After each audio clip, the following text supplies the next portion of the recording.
Aujourd'hui, dans un premier temps, je vais vous présenter un petit peu les différents statuts possibles. Ensuite, quel statut on va pouvoir choisir et adapter en fonction de votre situation. Je vous présenterai bien entendu notre accompagnement. Alors, au niveau de la présentation des statuts, donc première partie, déjà, ce qu'il faut savoir d'une société. Aujourd'hui, quand vous créez une société, vous allez créer une personne morale. Donc, qui dit personne morale dit une différenciation intégrale entre votre patrimoine professionnel et votre patrimoine personnel. Quand vous êtes dirigeant d'une société, vous n'allez avoir aucune limite en termes de chiffre d'affaires réalisé. On peut le comparer souvent à un statut de micro-entreprise où vous avez certains plafonds à ne pas dépasser en termes de chiffre d'affaires. Là, sur un statut de société, vous allez être totalement libre. Vous pouvez réaliser 200, 300, 400 000 euros de chiffre d'affaires, vous ne serez jamais limité. Vous allez avoir un bon nombre d'obligations, comme je vous le disais précédemment, ce qui veut dire que derrière, vous allez aussi avoir besoin de vous faire accompagner. Donc, besoin d'un suivi comptable. C'est important de pouvoir faire appel à des professionnels parce que vous allez avoir pas mal d'obligations. Si derrière, elles ne sont pas réalisées, vous risquez des pénalités vis-à-vis des différents organismes. Le régime social que vous pouvez avoir va vraiment être différent en fonction du statut juridique, à savoir que lorsque vous créez une EURL ou une SARL, vous allez être travailleur non salarié. Donc, vous allez dépendre de la sécurité sociale des indépendants. Tandis que si vous êtes en SASU ou en SAS,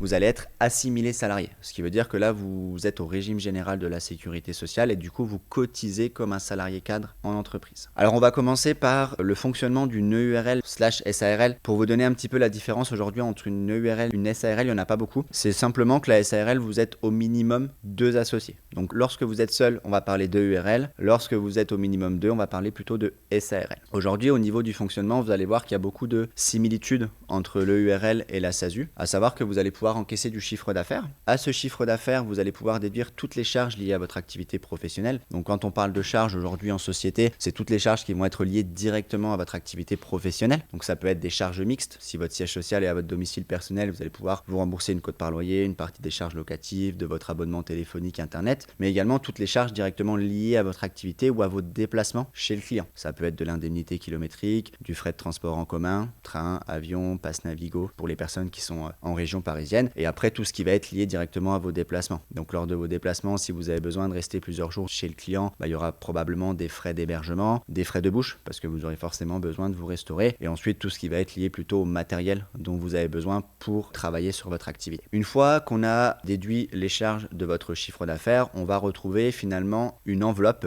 qui va vous permettre en EURL de vous rémunérer et de payer vos cotisations sociales. D'accord ? Sachant qu'aujourd'hui, ce qu'il faut savoir en EURL, dû à votre statut travailleur non salarié, vous allez donc dépendre de l'URSSAF et le taux de cotisation sociale qui sera appliqué sera de 45%.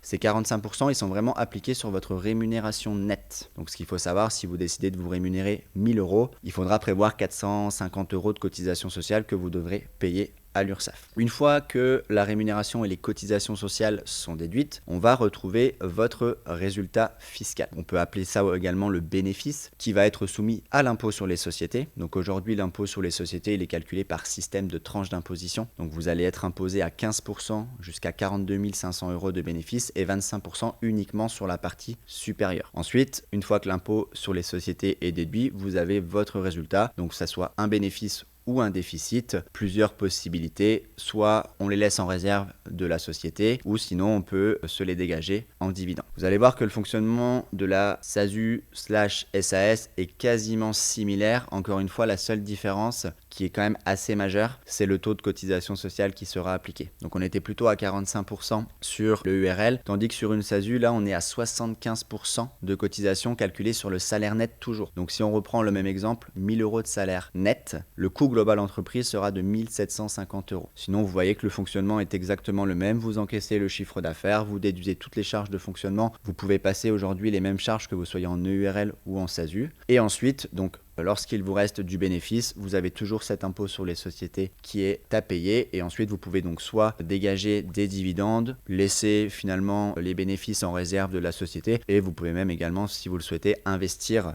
via plusieurs possibilités, des montages immobiliers, SCI, holding, etc. pour investir plutôt sur de l'immobilier. Voilà un petit peu une présentation rapide des différents statuts juridiques. Maintenant, l'intérêt, c'est de pouvoir connaître et savoir quel statut est adapté à tel profil. Parce qu'aujourd'hui, on ne va vraiment pas adapter un statut juridique à un domaine d'activité, mais finalement aux besoins du dirigeant. Le profil type, aujourd'hui, pour une personne qui décide de créer une URL ou une SARL, c'est plutôt une personne qui, vous allez voir, n'a pas de problème de santé majeur, et a un besoin de rémunération récurrent. Donc aujourd'hui, les avantages, c'est déjà, comme on le disait précédemment, une protection du patrimoine puisqu'on crée une personne morale et c'est surtout le coût des cotisations sociales qui est assez modéré, contrairement à la SASU, dû au fait que vous soyez donc travailleur non salarié, donc que vous dépendiez finalement de la sécurité sociale des indépendants. Les inconvénients, alors une rigidité des statuts, même si aujourd'hui sur des activités de prestation de services intellectuels, c'est pas forcément représentatif. Le principal inconvénient aujourd'hui de l'EURL, c'est les dividendes qui vont être soumis aux cotisations sociales, ce qui, vous verrez, ne sera pas le cas quand on est en SASU. Très simplement pourquoi aujourd'hui, quand on est en EURL et qu'on décide de se dégager des dividendes, donc vous allez déjà avoir votre impôt sur les sociétés à payer sur vos bénéfices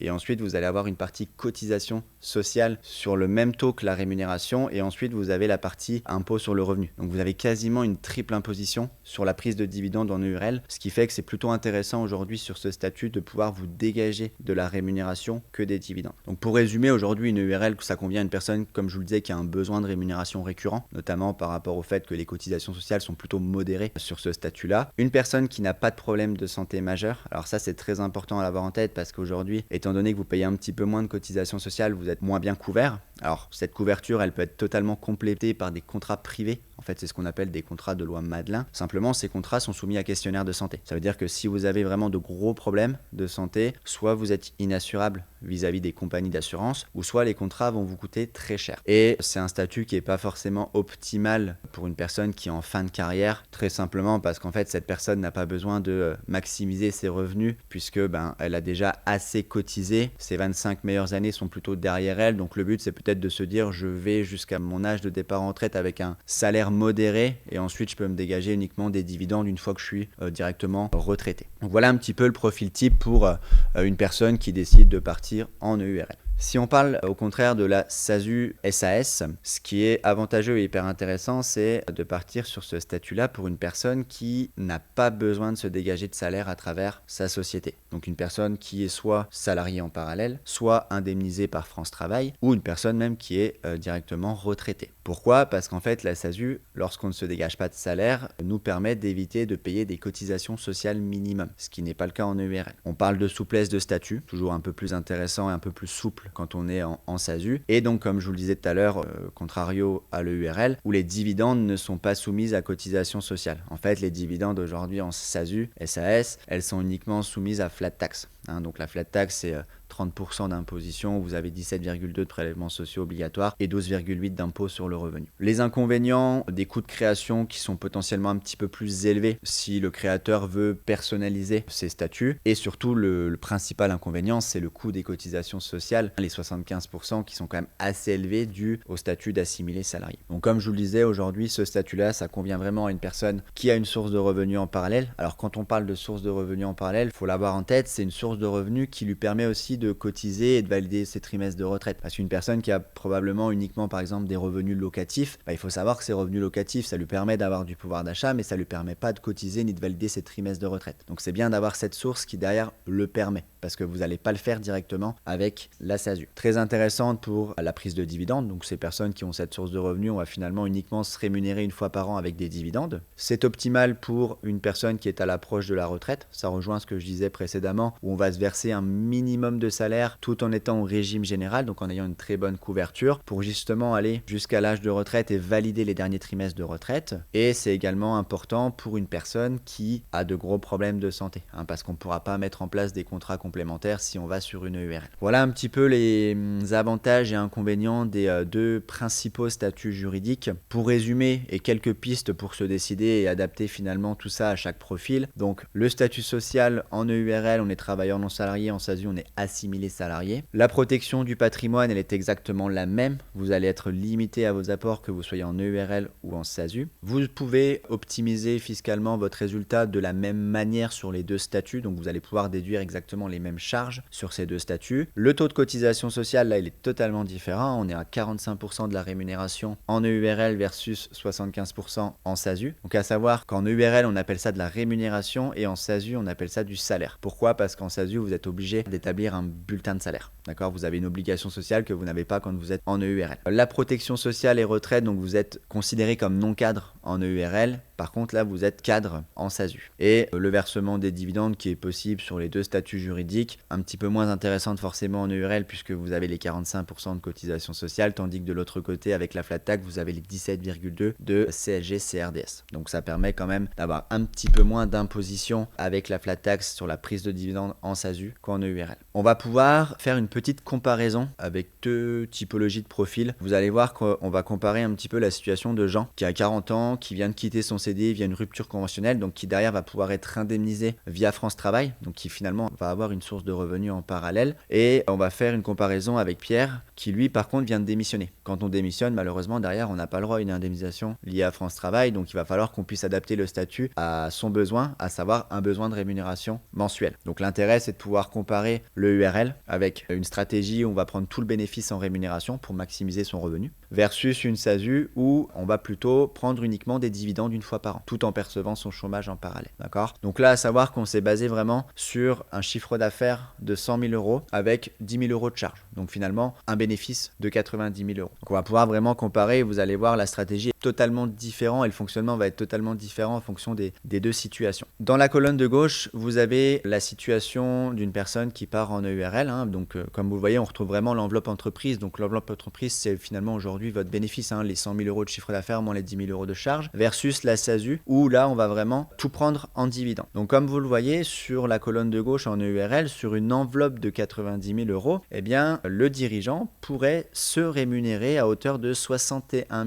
657 euros net annuel avant impôt sur le revenu, bien sûr. Donc la différence que vous voyez entre les 90 000 et les 61 000, c'est ce qui va correspondre aux cotisations sociales que vous allez devoir payer à l'URSSAF, donc ce qu'on disait tout à l'heure, les 40-45% de la rémunération nette. Forcément, cette rémunération nette de 61 657 va être à déclarer dans votre déclaration d'impôt sur le revenu personnel, comme du salaire classique. Et donc ce qui fait que là, avec ce niveau-là d'enveloppe, alors on a vraiment fait l'exemple pour une personne qui était seule, en tout cas célibataire et sans enfant. Donc avec uniquement une part fiscale, forcément, la partie impôt sur le revenu peut être différente en fonction de votre contexte fiscal. Si vous êtes marié et que vous avez des enfants, forcément, il y aura un petit peu moins d'impôt sur le revenu à payer, probablement. Donc là, pour une personne finalement seule, célibataire, sans enfant, ça lui ferait payer donc 10 000 euros approximativement d'impôt sur le revenu. Et donc, elle aurait un revenu disponible net dans sa poche en EURL de 51 323 euros annuels. Donc ça, c'est vraiment du net dans votre poche, c'est-à-dire que derrière, les cotisations sociales et l'impôt sur le revenu a déjà été déduit. C'est vraiment ce que vous récupérez en net. A contrario, si on compare avec la SASU, alors là, la SASU, dans le schéma qu'on a indiqué, c'est vraiment un fonctionnement où vous allez être en full dividende. Donc, il n'y aura aucun salaire puisque finalement, la situation qu'on avait vue précédemment, c'est qu'il avait pu bénéficier d'une rupture conventionnelle, donc il allait être indemnisé par France Travail. Donc forcément, dans la partie haute de la simulation, vous ne retrouvez aucun salaire puisque l'intérêt, comme je vous l'ai dit, c'est de ne pas se dégager de salaire. Ça permet d'éviter de payer des cotisations sociales minimum. Donc, on va directement retrouver les 90 000 euros pour de la prise de dividendes. Donc, ces 90 000 euros vont être soumis à impôt sur les sociétés, sur les systèmes de tranches que je vous évoquais tout à l'heure. Donc là, ça lui ferait 18 250 euros d'impôt sur les sociétés à payer. Ensuite, on a donc les dividendes bruts de 71 750 qui sont eux soumis à flat tax, donc les 30%, 17,2 de prélèvements sociaux obligatoires, 12,8 d'impôt sur le revenu, ce qui veut dire que derrière, annuellement net dans sa poche, le président de SASU pourrait récupérer avec une enveloppe de 90 000 si on se dégage uniquement des dividendes, 50 225 euros. D'accord ? Donc vous voyez que l'écart est assez faible, on est à peu près à 1000 euros d'écart. Simplement, l'avantage, c'est que en plus des 50 000 euros de dividendes en SASU, le président a pu avoir 100% de ses ARE en parallèle. Donc ça fait forcément tout revenu confondu, un revenu nettement supérieur. Par contre, ça veut dire aussi que derrière, il n'y a aucune cotisation productive retraite, puisque sur des dividendes, on ne cotise pas à la retraite. C'est pour ça que pour une personne qui n'a pas de source de revenus en parallèle, le URL va être quand même intéressante parce qu'en termes de revenus, on est un petit peu supérieur à ce que peut proposer la SASU en full dividende. Et en plus de ça, vous avez quand même des cotisations productives à la retraite par le fait des cotisations que que vous payez vis-à-vis de l'URSSAF. Donc voilà un petit peu les deux schémas. Forcément, c'est des schémas qui peuvent être adaptés en fonction de votre situation. Une personne qui va plutôt être à l'approche de la retraite, on va pas faire un full dividende dans sa SASU, mais on va peut-être se dire, on va se dégager un salaire fixe mensuel de 1200, 1500 euros pour vraiment avoir un minimum de pouvoir d'achat, valider ses derniers trimestres de retraite et cotiser. Et par contre, ensuite, on fera un arbitrage en fin d'exercice avec une prise de dividende. Alors au niveau, nous, de l'accompagnement qu'on peut vous proposer au sein de notre cabinet, donc comme je vous disais, vous avez vraiment deux parties d'accompagnement. Dans un premier temps, la création de votre entreprise et ensuite la gestion comptable pour vraiment répondre à l'ensemble de vos obligations. Aujourd'hui, l'accompagnement sur la création de votre entreprise, on a une offre dans laquelle on vous remise à 100% nos honoraires de création. Donc ça, c'est des honoraires qui habituellement sont à 249 euros. Donc dans cet accompagnement, vous avez bien entendu le conseil sur le statut juridique. Le but, c'est de pouvoir échanger de manière indépendante pour vraiment adapter le meilleur statut juridique à votre profil. Vous avez vos projets de statut qui vous sont